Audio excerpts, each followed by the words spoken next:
What is going on, Headliner Nation? We are back. Episode number 2, Pick 6, our brand new show that we have put together for this off season, where we have 6 sports related and fun segments to bring to you. Jake, we've got a whole lot to talk about today. Kyle, there are some very important things to talk about in this episode. Yes, extremely important. Some things football related, like you said. Some things not even damn close. Not even close. But not even close at all. But it's probably going to be fun to talk about. So sit back, relax, kick your feet up, get yourself an ice cold beverage, because we're going to dive into 6 different segments. That's going to give you a little bit of information and maybe a little bit of entertainment. Absolutely. Don't forget, hit the like button, and in the comments down below, let us know what you think about the new show. Click it. Jake's being a little bit more aggressive than I am. But let's move forward. Segment number 1. We're going to continue a little bit of a playoff theme here. Let's talk about wild card round is done, headed into the divisional round. What team in the divisional round has the most to lose this weekend? I think it's the most to lose any weekend leading up to the Super Bowl. I'm taking the Kansas City Chiefs, a team trying to three-peat, a number 1 overall seed, a team that won most of the games this regular season, a team that is favored to win in almost all of their playoff matchups. If they lose to the Texans, that's a lot to lose. I mean, that's like giving up like a huge potential outcome in the Super Bowl to lose to a team that people didn't even pick to win last week. So I'm going with the Kansas City Chiefs. There's just the story is written, Kyle. I know a lot of people want to go out there and say the NFL is rigged. And while I think most of those people are wearing tinfoil hats, it is not completely rigged. There are probably certain outcomes that the NFL would like to see, and maybe there's a call here or there to make sure that they have a better opportunity at it. The Chiefs winning 3 straight Super Bowls is just like a storybook ending. And plus, I really want it to happen because I have an autographed Patrick Mahomes jersey that I plan on selling if they win 3 straight. So I'm going with the Kansas City Chiefs with the most to lose here this weekend. Well, I mean, Patrick Mahomes, Brittany Mahomes just welcomed their 3rd child. He's going to have some of that dad power this weekend to kind of help him out. Dude. For me personally, it was very close between Buffalo and the Philadelphia Eagles, but I end up going to the Philadelphia Eagles. There's been a lot of chatter about Nick Sirianni coming over from last year and that awful end to the season and how Philadelphia was going to respond this year. And they sucked to begin the season. They did not look great. And all of a sudden, boom, now at the end of the year, they're playing for the number 1 seed potentially. Barkley's looking at a record for most rushing yards. And they come into last week and pretty convincingly took care of the Green Bay Packers. But I still don't think that chatter is done. I think people need to see another Super Bowl type run from Nick Sirianni for him to not have his head on the chopping block once again. Now, I'm not saying that he's at potential for being fired, but I feel like Philadelphia really needs to handle business this weekend because if they don't, I think things could get a little bit chippy for them. And LA's playing great football. The Rams looked really good against the Vikings, and this is going to be a tough matchup for them. I think it's going to be Philadelphia at home. They need to take care of business, and I don't think it needs to be close. I think they need to look the part of a Super Bowl contender as well. Can I go back to something you said at the beginning there? Did I say something wrong? No, you said something. Oh, that's great. You mentioned Patrick Mahomes and that dad power or whatever. Yes. Do you believe in old man strength? Like as you get older, you just develop another level of strength, even though you may not like exercise or work out. Like it's just like this added like, do you believe in that? I don't know because I don't think I'm stronger now than I was before I had kids. Dude, I have old man strength because I have I'm a dad bod and a half. Okay, let's be honest here. I feel like my 17-year-old son, who is ginormous, by the way, I could still beat the ever living crap out of him in a wrestling match if I needed to.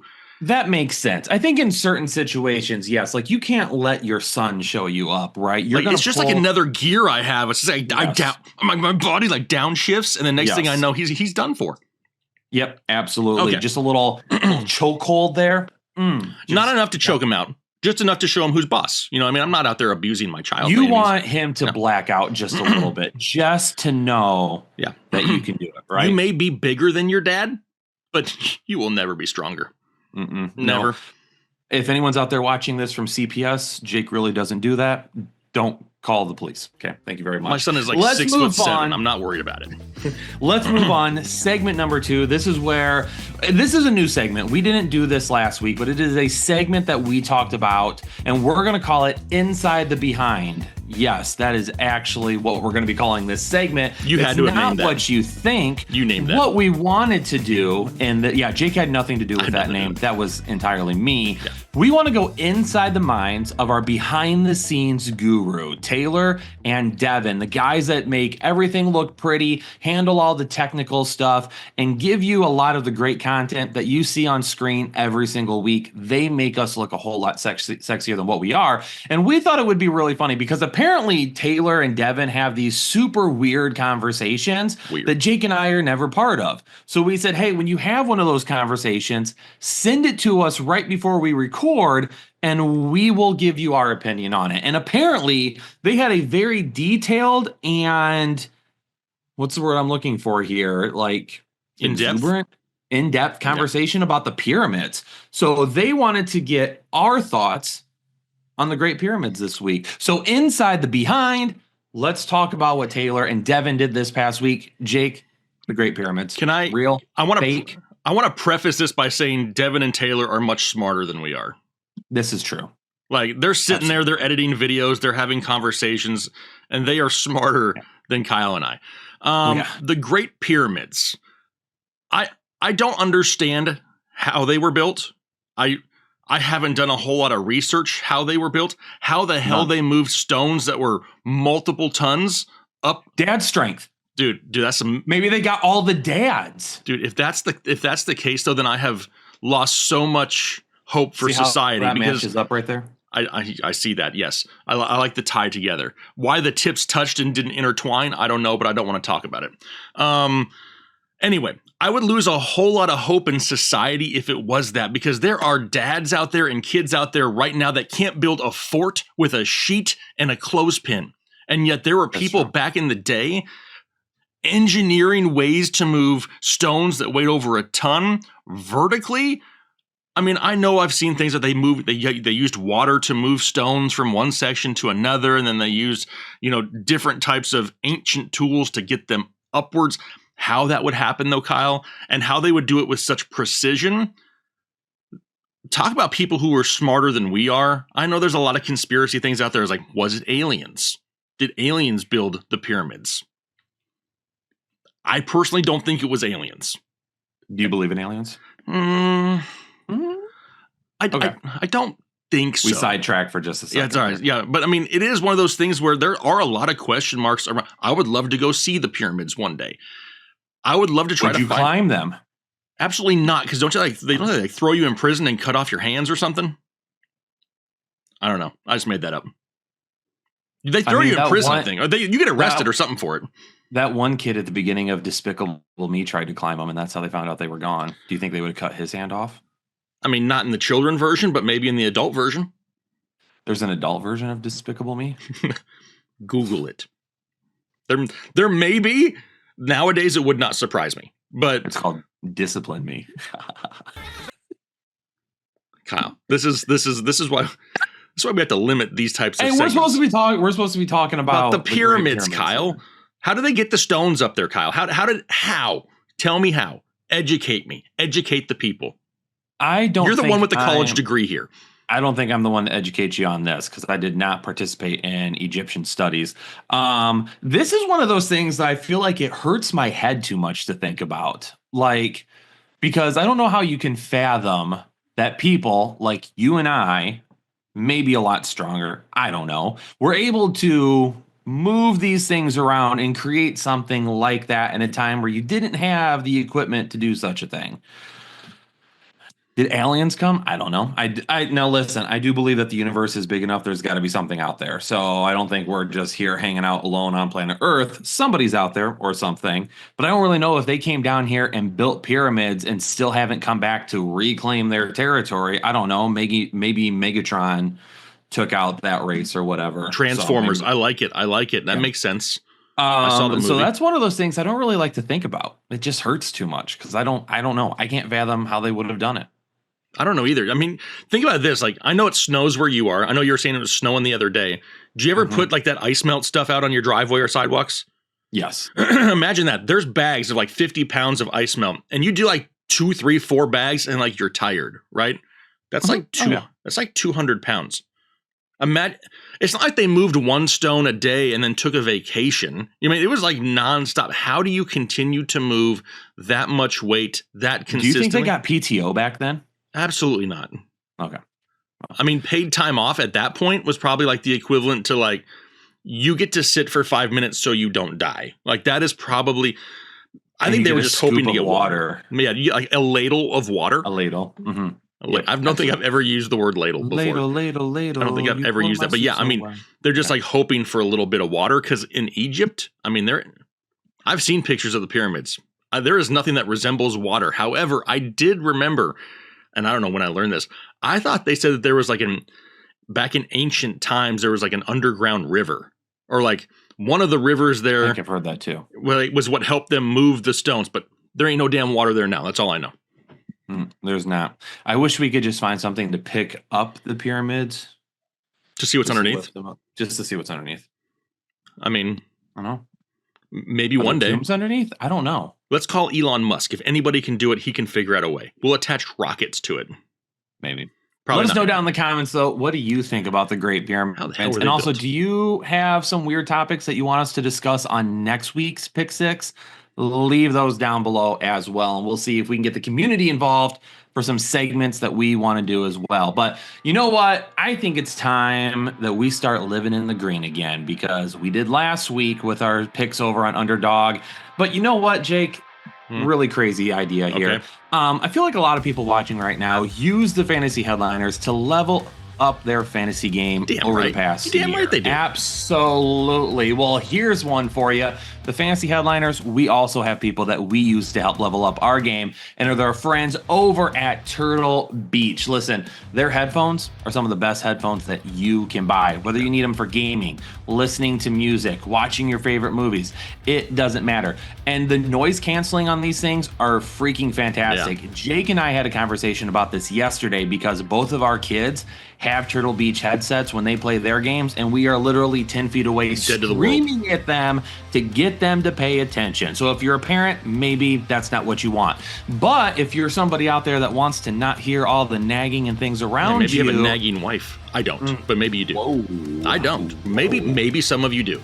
I don't have a wife anymore. So that got dark super quick. Sorry, Turtle Beach. Listen, but if I were you, I would head on over to Turtle Beach right now, because if you use code word headliners, you're going to get 10% off your order, which is great because their products are so greatly priced anyway. So get a little bit extra off, level up your gaming experience, movie watching experience, whatever it may be, listening to music experience. They also have keyboards, they have mice, they have whatever you need for your setup at home.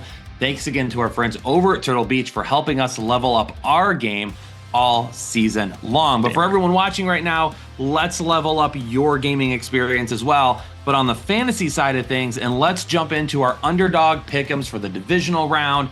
Jake, go ahead and give me your picks first. I'm going to go with one of your boys first, Kyle. Woo! I know that David Gibbs. I know that David Montgomery was a full practice participant. But I also know that when David Montgomery's on the field, if he's healthy, he's going to eat up a lot of those touches on the ground. Jahmyr Gibbs is going to get some of his work through the passing game. I got him going over 25.5 receiving yards. That's a number he hits with regularity. I have a feeling that Detroit is going to want to start off fast in this game. Maybe they give Monty a couple touches on the ground, but Jahmyr Gibbs, 25.5 receiving yards, he can pick that up on literally 2 catches. And he's a Lion. And I knew that you didn't pick a Lion, so I wanted to pick one for you. I actually picked one against the Lions. You did, and I didn't really quite understand it. Like, as to why you're going against your team. Not, I understand the pick, but not as to why you're going against the Lion. I for sure thought you were going, like, straight Lions.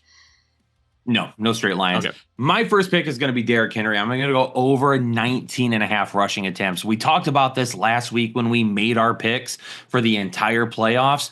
We had Baltimore heading into Buffalo in this round anyway. That ended up happening. And at that time, we talked about, the weather might be colder. It may not be great. Do we want to put all the pressure on Lamar Jackson. He really hasn't had this type of a running back before to help in the playoffs. And we know in the playoff atmosphere, when you can run the football and run it well, you're going to win games a majority of the time. I would not be shocked to see Derrick Henry approach 25 touches on the ground. The only thing that could really kill that is if Buffalo gets out to a big lead early, if Lamar Jackson has a turnover or something like that. But I think Baltimore wins this game. Derrick Henry is going to be a big part of that. This is why they brought in Derrick Henry.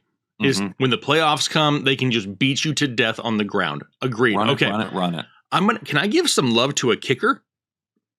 Let's do it, because I thought this said Joshua Kelly to begin with, and I was like, what is this? Yeah, why does he even play anymore? No. I don't even know. How about Joshua Carty, the kicker for the Los Angeles Rams? And I kind of have a rule when I'm doing Pickems, Kyle. When I see a kicker, a capable kicker on a good offense, let me make sure I preface that. I'm not looking for no crappy kickers on a crappy offense, but what we saw from the Rams last week, if I see a kicker with 5.5 kicking points, I'm going to take the higher 9 out of 10 times. The way that offense came out last week, maybe a little bit more of a difficult defensive matchup for him here this week, but I think that just means that there's more opportunities for field goals, Kyle. And if we're trying to put points on the board in the playoffs, give me Josh Carty higher than 5.5 kicking points this week. My pick against the Lions, I'm going to go Jaden Daniels higher than 53.5 rushing yards. Over the last 3 or 4 seasons, we have seen the Lions have an issue with mobile running backs that are able to get out of the pocket. They caused a lot of pressure on Sam Darnold last week, but Sam Darnold and Jaden Daniels are two completely different specimens. Jaden Daniels is going to have an opportunity to get outside the pocket. And because Detroit runs so much man-to-man coverage, a lot of times, if you don't have a linebacker spying Jaden Daniels, he's going to be able to get out of the pocket and pick up a few yards on the ground. He's going to extend some drives for them as well. I think Detroit still ends up winning this matchup, but I do think Washington is going to keep it close at the beginning, and Jaden Daniels is going to have a great game. Some of those points are going to come from the ground. All right, my last guy here. And I just realized, Kyle, 5 of the 6 names that we picked here all start with the letter J. I don't know. So does your name. Huh? Same as mine. So does your name. See, but that means that you're one of the odd ones out then, Kyle. Not me. I'll just hang out with Derrick Henry. Okay, you and Derrick can chill, because I'm taking Derrick's teammate here as well. I'm going Justice Hill higher than 7.5 rushing yards. It is way easier to run on Buffalo than it is to throw on Buffalo. And like you already mentioned when talking about Derrick Henry, they want to really take it to him on the ground. How do you keep Josh Allen out of the end zone? Don't even let him have the football to begin with. And even though Derrick Henry is going to soak up the bulk of all those touches, we're still seeing Justice Hill get a handful of carries each and every week, and 7.5 rushing yards is about as low of a line as you can get from a running back going to be getting the amount of touches that he gets. So I'm going Justice Hill higher than 7.5 rushing yards. Joe Mixon had a great game last week, and I feel like people are going to be like, wait a second, why are you going lower on his rushing yards? And it's for the fact that he's going up against a well-rested Chiefs defense that had the best run defense in all the NFL this past season. Right now, his projection over on Underdog is set at 60.5 rushing yards. I'm going to go lower than that.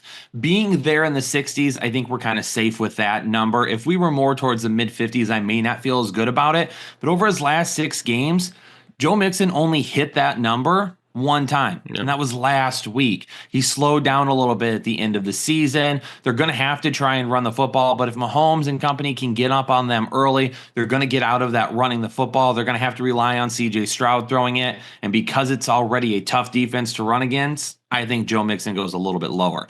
But there's Jake's and I's 6 picks. 8 picks, 6 picks. That's what I mean. Kyle, we're doing things without even knowing we're doing them. You know what I mean? We're just... Look at us on a roll.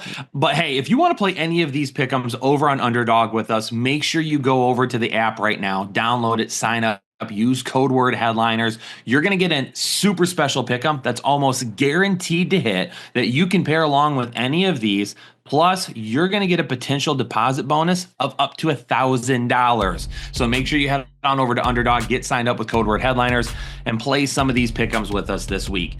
Agreed. With the end of the season finally here, I think it was a good idea for us to kind of take a step back and see if the Madden curse is real or not. And this is discussed all over the place. Lots of people discuss this. Because we have another season down, though, I think it's good for us to maybe take a look and see, hey, this is a fun conversation. Is the Madden curse real or not? We had a few people ask us to discuss this, so we're including it this week. More than likely here over the next month or two, they'll probably toss out whoever the cover athlete will be for next year, and this topic will heat up once again. 2025, Madden 2025, not a great example of it, though, because Christian McCaffrey was on the cover. So, the curse was real. Ooh, 13 games. But I don't know. I don't know if I believe in the Madden curse, Jake. I feel like I want to believe it because you always hear about the athletes that do get hurt, and they never really bring up the guys who don't get hurt. So when the curse doesn't happen, you don't hear about it. But when somebody gets hurt, it's like, oh, they were the cover of Madden. It's like you hear about those types of things. So here's what we did, Kyle. We went back for the last 26 games. We have all the cover athletes, and we went through and researched, was the curse real for these guys? And I'm going to run through them super quick, Kyle. I'm not going to spend a whole lot of time. I'm going to try to let it flow through these 26 things. Do you think I can do it? It's off season. I may get winded. It's been a while. You might have to loosen those vocal cords. I think you're good now. All right. 99. It was Garrison Hurst. He had oh man, I already started off. I can't even read my damn notes. In 1999, Garrison Hurst had a broken ankle in the playoffs. He got hurt. Barry Sanders in 2000. He retired before the season even started. In 2021, it was Eddie George. No issues. Good season. How about Dante Culpepper in 2002? He suffered a season-ending knee injury late in the season. 2003, Marshall Faulk suffered an ankle injury causing him to miss multiple games. 2004, Michael Vick. He fractured his fibula in the preseason. 2005 was Ray Lewis. He broke his wrist late in the season. 2006 was Donovan McNabb. He had a groin injury that ended his season in week 10. 2007 was Sean Alexander. He broke his foot in week 3. 2008 was Vince Young. He missed one game due to a quad injury. Not that bad. 2009 was Brett Favre. He was actually retired at the time, so didn't really have to worry about him too much. 2010 was Larry Fitzgerald and Troy Polamalu. Larry Fitzgerald had a great year, a career high in receiving touchdowns. Troy Polamalu, on the other hand, missed multiple games with a knee injury. In 2011 was Drew Brees. Had no issues.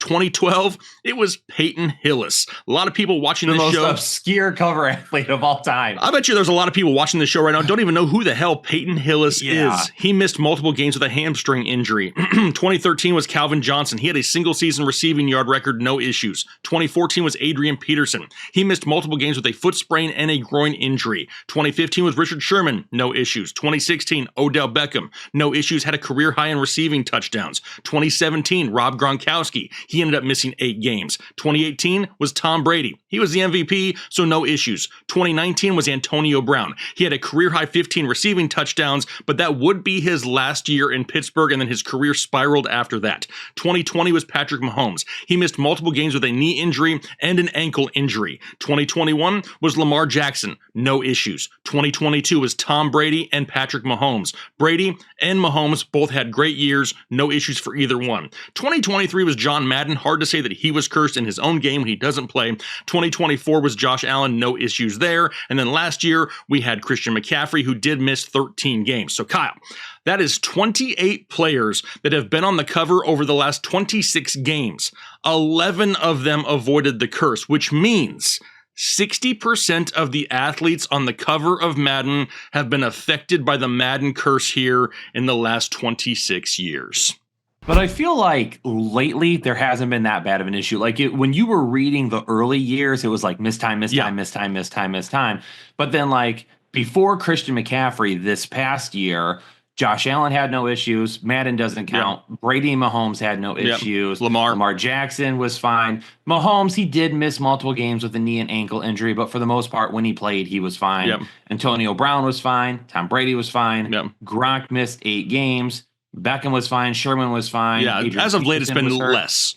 Yeah, so it's been a lot less as of recent. So I don't know if I believe in it. I am superstitious. I wouldn't say I'm superstitious. I'm a little stitious. You're a little stitious. When I look at this, however, I don't believe in it. I don't believe the Madden curse. That's it. If someone wants to be on the cover of Madden, do it. Yeah, I'm not opposed to it. I would not think that I'm like, oh, my season is cursed because of it. Is it like an odd similarity between the two? It is a little bit, but like you said, a lot of it here as of late has not really been. Now, if we look at from 1999 to 2009, where we only had one person not affected, if that was still going on, yeah, I ain't touching the damn cover of the Madden NFL game. I'm not doing it. But given the fact that as of late, we don't really have those issues, how about Christian McCaffrey being the first non-quarterback since 2019, and he was the one that got hurt? Maybe they should just stick to quarterbacks, Kyle. How many people in the comment section of our videos next year are going to say, I'm not drafting player X because he's on the cover of Madden? How about this? It's going to be a ton. A lot. Do we want to take a quick guess on who we think it may be this year? I have a guess. It's not going to be Josh Allen because he was just on it, so I don't think they're going to do it again. I would say Barkley's going to be approached. Okay. I would say Lamar Jackson will be approached again. I'm going to say Jamar Chase. I would say Jamar Chase. Triple Crown. And Jahmyr Gibbs. Yep. Would be the four that if I had to put like money on it, those would be the guys. Yeah. I'm going Jamar Chase personally. Yep. That's where I'm going. Maybe it's a guy like Malik Neighbors. They put Odell Beckham on it in his second year. That's true. New York Giants. That's true. I mean, and maybe we'll know who their quarterback will be by then. So maybe there'll be a little bit more hype around it. Maybe. I'm still going Jamar Chase. That's what I'm going to lock in my vote as. Yeah. Those would be my four as well. And, in talking about fantasy concerns for people just saying, no, I'm going to avoid whoever is on the cover of Madden. Right. Let's talk about some of our biggest concerns as of right now heading into 2025 fantasy football, because there might be a few players that when we take a look at it, we just don't know what's going to happen. And over the course of the offseason, we're going to find out quite a bit. So, Jake, who do you have as one of your bigger concerns as of right now? This may catch some people by surprise a little bit. I'm gonna list T. Higgins as one of them because he's an upcoming free agent. There are rumors that they want to keep him in Cincinnati. There's rumors that the Green Bay Packers want T. Higgins really bad. I don't know if I love either one of those situations. I mean, we're talking about a wide receiver who we've seen in Cincinnati the last few years, but the dude has never had over 1,100 yards receiving. He hasn't had over 75 catches. I mean, he's constantly kind of banged up, and he's going to play second fiddle to Jamar Chase. So I feel like he's a guy that has very big weeks, but not consistent enough big weeks for us to count on him in Cincinnati. Then, if he were to go to Green Bay, do we really trust the Green Bay passing offense? They have completely gone away from Jaden Reed. Christian Watson can't stay healthy. We got Romeo Doubs and Dontavian Wicks. Dontavian Wicks drops every third ball thrown to him. It's not a great overall passing offense, but when they're all healthy, there's a lot of options, and Jordan Love spreads it around. So either one of those situations would cause for a little bit of concern for me with T. Higgins. Yeah. Dontavian Wicks drops more balls than a middle school. Justin Jefferson. Justin Jefferson up first for me. I think there are some question marks about him overall next season with J.J. McCarthy. Now, me personally, I don't have a ton of concern about it, but I know a lot of other people are going to. If Justin Jefferson can perform with Sam Darnold, I think he's going to be fine with J.J. McCarthy. But I think you're going to look at this offense next year, and you're going to try and figure out what does it look like? Because Aaron Jones is a guy that's going to be set to be a free agent. Do they re-sign him? Does Ty Chandler end up being the guy? Who's going to be next up there for that? The interior of the offensive line, absolutely exposed over these last couple of weeks for them. Are they going to get the offensive line much better? How is that? And you saw Jalen Naylor was a guy that popped up quite a bit this past year. You have Jordan Addison. You're going to have TJ Hawkinson back, fingers crossed, for hopefully the potential season next year. So when you take a look at that, Justin Jefferson had a decent year, but it just didn't feel like it had as much oomph to it as what his prior years have had. And with a lot of questions in the offense that I feel like are going to be addressed just fine, and with a new quarterback that didn't play at all this past season due to an injury, I just think there's going to be a lot of question marks about him, and it may take him a little bit of time. He might be one of those guys that we cover as a slow starter that you should trade for when his value is down. I can see that. And my next guy is going to be somebody who you just mentioned, and it was Aaron Jones. I mean, he's over 30 years old now. He's set to be a free agent. He really faded down the stretch this year, and a lot of people, myself included, love Aaron Jones because he's like a firecracker. He can go out there and win you your matchup any given week. Haven't seen a whole lot of those weeks here as of late. And if there is a change in the offense, is Aaron Jones' value going to be so unknown that you're really going to be taking him probably as your running back 2 this year and may not even be able to start him most weeks, depending on what happens here this year in the offseason with the Vikings. So Aaron Jones is somebody who I have a ton of fantasy concerns about in 2025.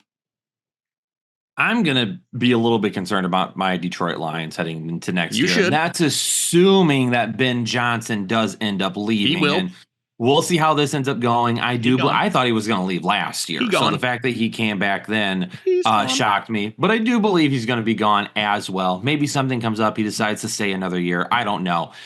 But when you take a look, this offense, so this year it started slow. How many people complained about Amon-Ra St. Brown at the beginning of this year? How many people were worried about the Jahmyr Gibbs, David Montgomery splits? Sam Laporta started off pretty slow this year. So when you take a look at what happened with the offense this year, it took it a little bit to get going, which makes sense because Detroit doesn't play any of their starters in the preseason for the most part. Heading into next year, if they don't have somebody already lined up to be promoted from within, it's going to be interesting to see who they bring in and what that philosophy is, because we might find ourselves in another situation where they do start slow once again, but maybe that slow start extends not just 2 or 3 weeks, but more like 4, 5, 6 weeks, where whatever new system they're implementing takes a little bit of time. When you see what Detroit does right now, it's very specific. They have a game plan that they execute every single week and a play caller that is just creative enough to make it happen on a consistent basis. Even when you know what's coming at you, you really don't know what's coming at you. I'm really worried about that offense. So Amon-Ra St. Brown, David Montgomery and Jahmyr Gibbs will probably end up being fine. Jameson Williams, Sam Laporta, maybe even Jared Goff. Slow start next year. I know that pains you to say, Kyle, but it does. It's okay. It'll be fine. We'll be coming off of a Super Bowl, so everything will be. Ben Johnson is gone. I hate to tell you, he is gone. Yeah. Okay, last guy, and I don't want to say I have a ton of fantasy concerns, but I wanted to include him because nobody knows what the hell is going on with Cooper Kupp. And the Rams apparently just do not like him anymore. He is just not a part of this offense, which is crazy, being that he is as healthy as he has been in a couple of years. Even when Puka gets banged up, Kupp is not looked at in this offense very much anymore. I mean, they're still looking in the way of Demarcus Robinson more, Tyler Higbee more, and I don't understand the sudden fall off in Cooper Kupp. Now, there is a potential out in his contract here this offseason. Are they slowly breaking up with Cooper Kupp, and does he play elsewhere? I think if he plays elsewhere, a lot of people are going to have expectations based off of what he did a couple years ago because they think that he's going to go to a team that's just going to feed him 150 plus targets. That's going to raise the hype up. I don't think he can physically maintain that type of workload anymore. So I got some concern on what happens with Cooper Kupp this offseason because I think people could get excited if he does go elsewhere. Any players that you're currently concerned about in fantasy football that you really need to see a lot from this offseason before you would be willing to draft them? Let us know down in the comments. Who are some of your most concerning players for fantasy purposes right now? Well, Jake is going to get a little bit of payback here. Yes. Last week, I grilled him a little bit. I wasn't super difficult on him, but I did grill him a little bit on some statistics, interesting things that may or may not have happened during the season to see just how close of attention he was paying. He passed last week. All is good. But now he's going to be seeing how much I pay attention, and not to football, but to the world around us. So this section, this segment trending now, Jake went over to X, Twitter, whatever you call it these days, and took a look at some of the biggest trending topics. Yeah, some of the higher trending topics currently, as of the day we are recording this. So as of this morning, this is what was a few things trending. And I don't know how much Kyle pays attention to the world around him. He does not know what I'm about to ask him. So without further ado, let's see how much Kyle knows about what's trending right now. You ready, Kyle? Here's the first one. You ready? Let's hit it. This is what was trending. Okay. Red 3. Red 3? Red 3. What comes to your mind, Kyle? There's a couple of different things I could say here real quick. Let's make sure we keep it somewhat PG. I do not want to get canceled. No. Red 3. And I didn't remove any number. Does it have something to do with food, maybe? Yes, it does. Yes, it does. With food? Yes. Food coloring? Okay, you're getting super warm, Kyle. Okay.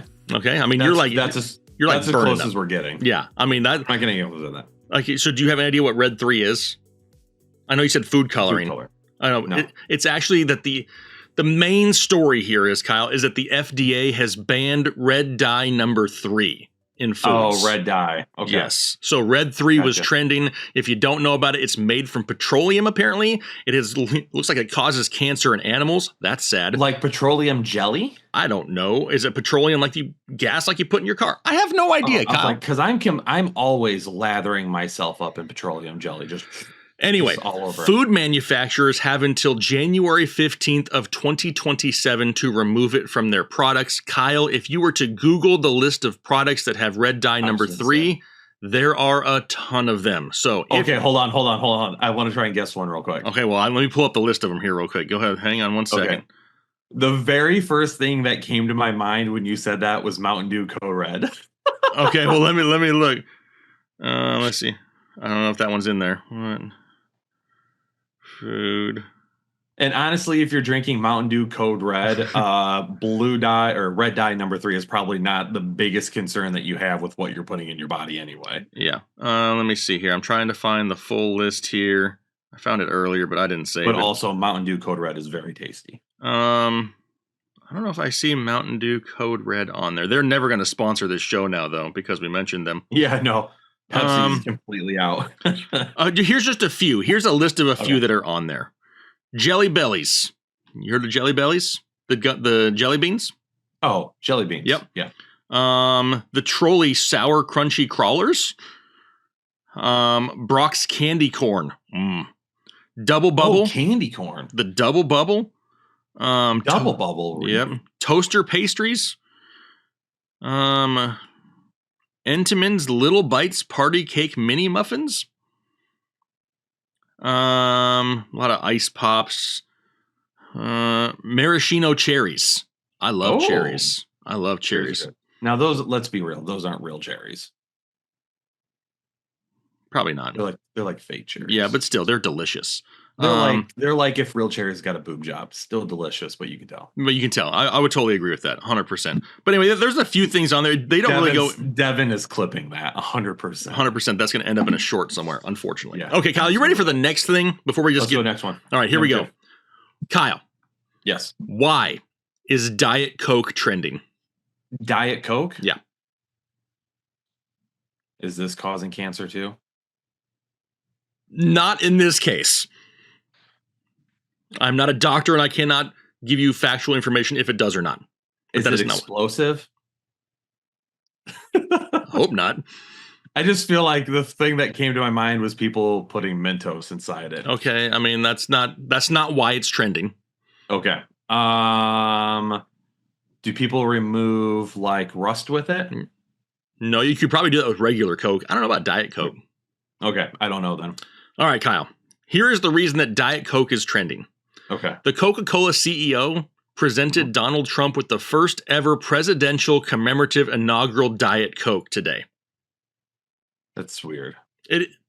Why it was trending, I don't know. It's just a Diet Coke. But I guess because it's the first ever presidential commemorative inaugural one, they had to make it a big deal and have it trend on X or Twitter or whatever it is. Quick question. If you ever became president, what would be your commemorative soda? Mr. Pibb. Mr. Pibb? Mm-hmm. Only Michigan people are going to know this. I would go with a Faygo cream soda. The hell is that? Exactly. Fuego? Or Faygo. F-A-G-O. Faygo. Michigan people in the comments, raise your hands if you know what I'm talking about. Is it just cream soda? It's just a brand? Faygo's the brand? Or it's F-A-Y-G-O. Faygo. Sorry. Okay. Is that just the brand or is it just regular cream soda? No, it's the brand. Okay, but it is just normal cream soda. Super smooth, like me. All right. Last one? Last one. All right. Kyle. Yes. Why is White Tiger currently trending on X? Because that's my nickname, and I unfortunately had a film release last week that I didn't anticipate. There's nothing about you that would make me think White Tiger. No. White Tiger. Mm-hmm. Was there like a white tiger born at a zoo? No. Did one escape? Possibly, but not while it's trending. Oh, okay. Not the reason. Does it have absolutely nothing to do with an actual white tiger? It has nothing to do with an actual white tiger. I still think that's what they called me in high school, so that's why. I don't know. Okay. White Tiger is a character in the upcoming Daredevil Born Again show. And a lot of people are making a big deal about it. The character in the show is actually played by Camar de los Reyes, who has sadly passed away before the show has come out. So they are trending on Twitter right now because the show is set to come out on Disney Plus here in the near future. Ooh, now Daredevil is a good series. The one that they had on Netflix was great. I don't think I ever watched it. Does it keep up with the same actors? Maybe not. I don't remember. I don't think so, but I don't know. Okay, so definitely then it's not because of my movie that has nothing to do with your movie or your nickname in high school, Kyle. Nothing to do with it. Excellent. Ladies and gentlemen, hopefully you enjoyed this episode of Pick Six. This is something we're doing every single week on Wednesday, so make sure you turn on those bell notifications so when our show drops, you can hop in here and start watching right away. And if you're a part of the community and you've been here for a long time, tell everybody else to keep watching. This is great content. Don't disappear on us this off season. Stick around, watch the content. And the way you can help out is when you watch this video, hit the like button, watch it for as long as you possibly can, and make a comment down below. And if you're new here and you enjoy the content, then make sure you hit the subscribe button. Jake, any last words for the people today? Absolutely not, Kyle. I've had to endure 45 minutes with you as of now. I can't do it any longer. That means we're out of here, ladies and gentlemen. Appreciate you all tuning in once again to Pick Six. We'll see you all in the next episode. Peace out. Stay safe. Stay healthy. We'll catch you on the next episode of the Fantasy Headliners.